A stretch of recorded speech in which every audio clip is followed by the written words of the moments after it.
Third day അല്ലേ? ഇത് third day ആണ്. ഇന്നായിരിക്കും നമ്മൾ ഐ ലവ് സ്കൈയിലോട്ട് പോകുന്നുണ്ടാവുമെന്ന് തോന്നുന്നു, എനിക്ക് ഉറപ്പില്ല. അപ്പം ഞാനിപ്പം ഇവിടുന്ന് റെഡിയായി. ഇനി നമ്മൾ ബ്രേക്ക്ഫാസ്റ്റ് കഴിക്കും 7:45. 9 മണിക്ക് നമ്മൾ വണ്ടി വരും. അങ്ങനെ നമുക്കതിൽ പോവാം. അപ്പോൾ ഇതായിരുന്നു ഇന്നലത്തെ സ്റ്റേ. ഓക്കെ ആയിരുന്നു. നല്ല റിപ്പോർട്ടർ ലൊക്കേഷനായ വയഡക്റ്റ് കാണാൻ പോവാണ് നമ്മൾ.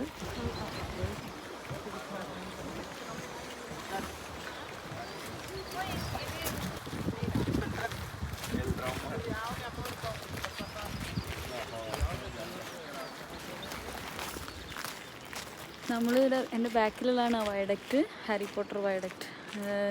ചുമ്മാ ഒരു സ്കോട്ടിഷ് ടൈപ്പ് ഹാറ്റൊക്കെ വാങ്ങിച്ച് വെറുതെ വെച്ചതാണ് രസത്തിന്. പക്ഷേ ഇത് കൂടെ പോകുന്ന ട്രെയിന് ഇപ്പോൾ പോകുന്നില്ല, അത് വർക്ക് ചെയ്യുന്നില്ല, സേഫ്റ്റി റീസൺസ് കാരണം എന്നാണ് പറഞ്ഞത്. നമ്മൾ ഹാരി പോട്ടറിൻ്റെ മൂവിയിൽ എല്ലായിടത്തും സ്ഥിരമായി കാണുന്ന സാധനം, ആ ഒരു പുക പോണെന്നൊരു ട്രെയിനില്ലേ, അത് ആ ബ്രിഡ്ജിൽ കൂടെയാണ് അവർ ചിത്രീകരിച്ചത്. സോളോ ട്രിപ്പിൽ എനിക്ക് ഏറ്റവും ഇഷ്ടപ്പെട്ട ഭാഗം എന്താണെന്ന് വെച്ചാൽ, നമ്മളൊരു സ്ഥലത്തേക്ക് പോകുമ്പോൾ നമ്മുടെ കൂടെ ആരും ഇല്ലാത്തതുകൊണ്ട് നമ്മൾ എലോണാണ്. നമുക്കത് ഇഷ്ടപ്പെടാൻ, കൂട്ടത്തിൽ കൂടെ നടക്കുന്ന ആളുകൾക്കാണെങ്കിൽ ഇഷ്ടപ്പെടാൻ ചാൻസ് ഇല്ല. പക്ഷേ ഞാൻ രണ്ടും എൻജോയ് ചെയ്യുന്ന ആളാണ്. അപ്പോൾ എനിക്ക് എന്നെ സംബന്ധിച്ചിടത്തോളം എന്താ പറയുക, ഒറ്റയ്ക്കൊരു പ്രത്യേകിച്ച് റെസ്പോൺസിബിലിറ്റി ഒന്നും ഇല്ലാതെ നമുക്കിഷ്ടമുള്ള ഫോട്ടോസ് എടുക്കുക. സംഭവം ഫോട്ടോ എടുക്കാനൊന്നും കൂടെ ആവില്ല, പക്ഷേ ഈ ട്രൈപോഡുള്ള കാരണം അതൊന്നും ഒരു വലിയ വിഷയമുള്ള കാര്യമൊന്നുമല്ല. പക്ഷേ നമുക്കിഷ്ടമുള്ള പേസിന് ഇങ്ങനെ നടക്കാം, വേണ്ടോടത്ത് നിർത്തി ഫോട്ടോ എടുക്കാം. ഇങ്ങനെ പിന്നെ അങ്ങനെ പോകുന്നോണ്ടിരിക്കുന്ന എനിക്ക് ഭയങ്കര ഇഷ്ടമാണ്. അതുകൊണ്ട് ഞാൻ ഈ ട്രിപ്പുകളൊക്കെ പൊതുവെ എൻജോയ് ചെയ്യാറുണ്ട്.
എത്തിയപ്പോഴേക്കും ക്ലൈമറ്റൊക്കെ ആകെ ഒരു ലെവലായി. ഇത്രയും ദിവസം ക്ലൈമറ്റ് നമ്മളെ നല്ല രീതിയിൽ ബ്ലെസ്സിങ് ചെയ്തിട്ടുണ്ടായിരുന്നു. അതായത് ഇവിടേക്ക് ക്ലൈമറ്റ് നന്നായി കിട്ടുക എന്ന് പറയുന്നത് ഒരു അനുഗ്രഹമാണ്. പ്രത്യേകിച്ച് സ്കോട്ട്ലാൻഡ്, അയർലൻഡ് പോലെയൊക്കെയുള്ള സ്ഥലത്ത് അധികം സ്കോട്ട്ലാൻഡ് വിൻഡി ഓർ റെയിനി ആയിരിക്കും. പക്ഷേ ഈ 2-3 ദിവസം 2 ദിവസം വളരെ നല്ലതായിരുന്നു. ഇന്ന് ഉച്ചവരെയും നല്ലതായിരുന്നു. ഇപ്പോൾ അത് അവിടെ ഐൽ ഓഫ് സ്കൈൻ്റെ അങ്ങോട്ട് എത്തുന്നതോറും കാസലിലെ ക്ലൈമറ്റ് മാറിക്കൊണ്ടിരിക്കുകയാണ്. ബട്ട് ഈ ഒരു ലുക്കും ചിലപ്പോൾ ഈ കാസലിൻ്റെ ഈ ലുക്കിന് ഇത് നന്നായി ഉണ്ടായിരിക്കാം. ഇത് പോയി നോക്കാം. ഇത് ഫുള്ള് റീബിൽഡ് ചെയ്തതാണെന്നാണ് പറയണത്. ശരിക്കത് പറഞ്ഞു കഴിയുമ്പോൾ ഇതിൻ്റെ ഒരു ഇത് പോകും. പക്ഷേ എന്നിരുന്നാലും ഇതൊരു ബോംബിട്ട് തകർത്ത കാസിലാണ്. പക്ഷെ അതിനെ പിന്നെ വേറെ വന്ന ആളുകൾ അതിനെ റീബിൽഡ് ചെയ്ത്